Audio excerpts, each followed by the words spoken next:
Hi, I'm Mike Bellevue, and as always, I want to thank you for your support. I mostly shoot replica black powder firearms, and people often ask me about actual antiques, and why do I shoot replicas instead of actual antiques? And there are two reasons, really. One is you don't want to go wearing out actual antiques if you don't have to. And the second one is the cost. A lot of antiques are quite expensive, though to be honest with you, you can get quite a few of them for prices that are in the same ballpark these days, or even better sometimes than you can for the replica guns. But I do have a few antiques. I used to have more. I probably have, half a dozen or so, maybe. I have to run through the count in my head. Less than 10, I think, actual antiques. And what I'm going to show you today are my antique rifles. And those are all antique single-shot rifles. There are only 3 of them, so this will be a short video. But for those of you who have wanted to see some actual antiques, here they are. And there are shooting videos on the channel for all of these. So let's start off with a trapdoor Springfield. Well, this is my trapdoor Springfield. It's a model 1884, and the thing that is unique about the 84s is this Buffington rear sight. This Buffington rear sight, which is probably the best rear sight ever put on a 19th century military gun, or even on a 20th century military gun for that matter. So it has all sorts of various methods of adjustment. It takes into account bullet drift due to the rifling. I mean, it's a fantastic long-range sight, and in fact it is way better than this rifle needed as sighting equipment, and in a way that was kind of a problem. You can see this is a single shot. It's basically a converted muzzle loader, and this was supposed to be a stopgap for the United States Army, and it ended up being in service for quite a while. I mean, for the entire last quarter of the 20th century and beyond, with reserve units. This gun uses the 4570 cartridge, 4570 government cartridge, which is a black powder cartridge, and of course I load my own with black powder.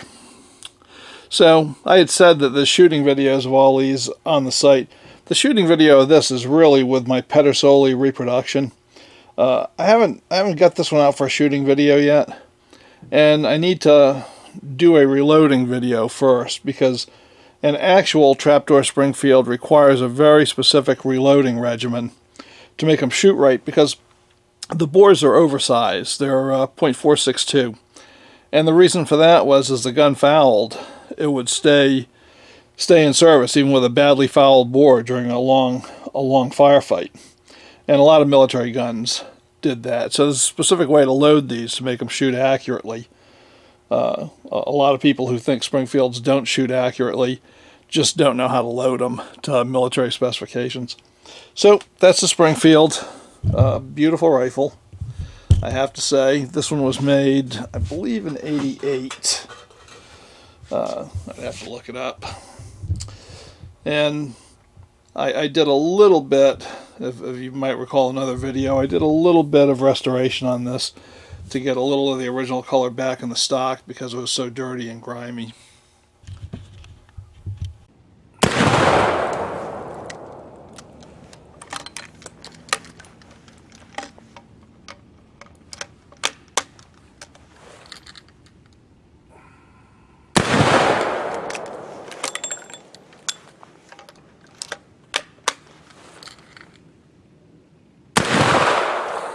Not bad. Alright, so the next gun to show you is this Remington rolling block. And this was made in the early 1870s. And it's the rifle that really saved Remington. The rolling block action basically has this breech block that rolls back to load it or extract. Hammer cocks, hits a firing pin in here, and the hammer actually locks the breech block in place.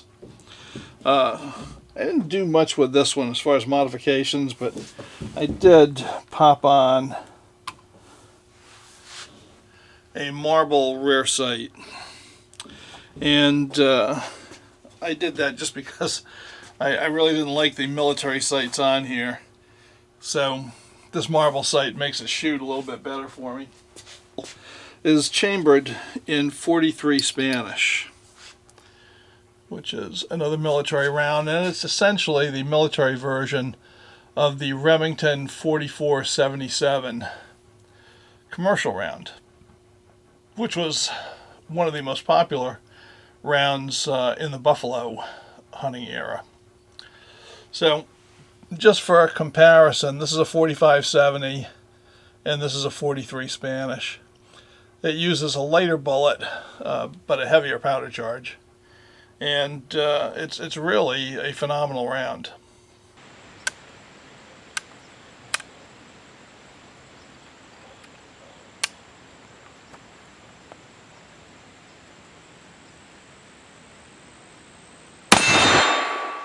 So this is actually my favorite antique rifle. This is a British sporting rifle, and it's kind of unusual.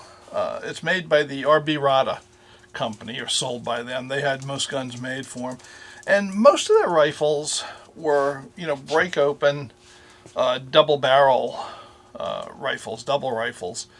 The Schneider is a little bit unusual. It's the only R.B. Rada Schneider I've seen. But it's very typical British sporting rifle of the era, stalking rifle. And you can see it's got the typical English scroll trigger guard, a lot like what you'd see on Hawken rifles, in fact.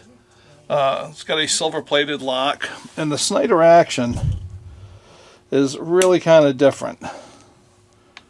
So it's like a trapdoor action, except instead of swinging up, it swings out. And I'm going to show you what you load in this thing.